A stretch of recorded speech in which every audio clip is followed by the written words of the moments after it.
प्रास्ताविक झाले प्रार्थना झाली अतिथींच्या येण्याने कार्यक्रमाला शोभा आली तुमच्या मार्गदर्शनाने आम्हाला नवी दिशा मिळाली शेवटी आता आभार प्रदर्शनाची वेळ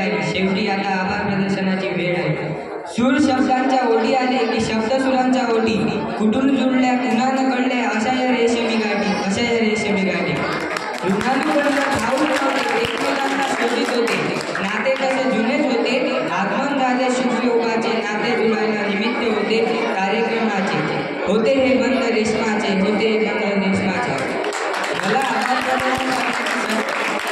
मला आभार प्रदर्शन करण्याची संधी दिली त्याबद्दल मी कार्यक्रमाच्या आयोजकांना धन्यवाद देतो। पावसाच्या थेंबाने धरती सुगंधी होते आणि सुकावते चांगल्या माणसांच्या सानिध्याने जीवन आनंदी होते आणि नाते घट्ट होते म्हणून तुमच्यासारखी माणसे भेटणे म्हणजे भाग्यच असते।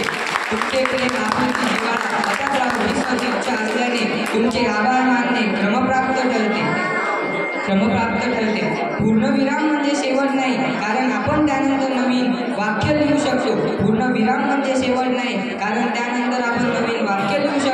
त्याचप्रमाणे आभार प्रदर्शन म्हणजे शेवट नाही तर ती नव्या यशाची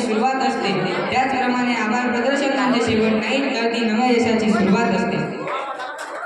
एक व्यक्ती जगण्यापेक्षा एक व्यक्तिमत्व म्हणून जगा कारण व्यक्ती कधीतरी संपते पण व्यक्तिमत्व सदैव जिवंत राहते।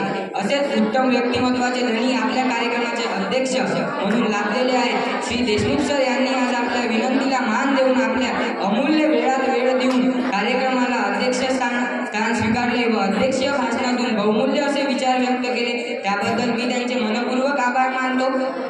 श्री निमकर सर यांनी आपल्याला यांच्या मार्गदर्शनाने आपल्याला खूप फायदा होणार आहे म्हणून मी त्यांचे मनपूर्वक आभार मानतो। तसेच कार्यक्रमाला लाभलेल्या सर्व प्रमुख पाहुण्यांचे मी आभार मानतो।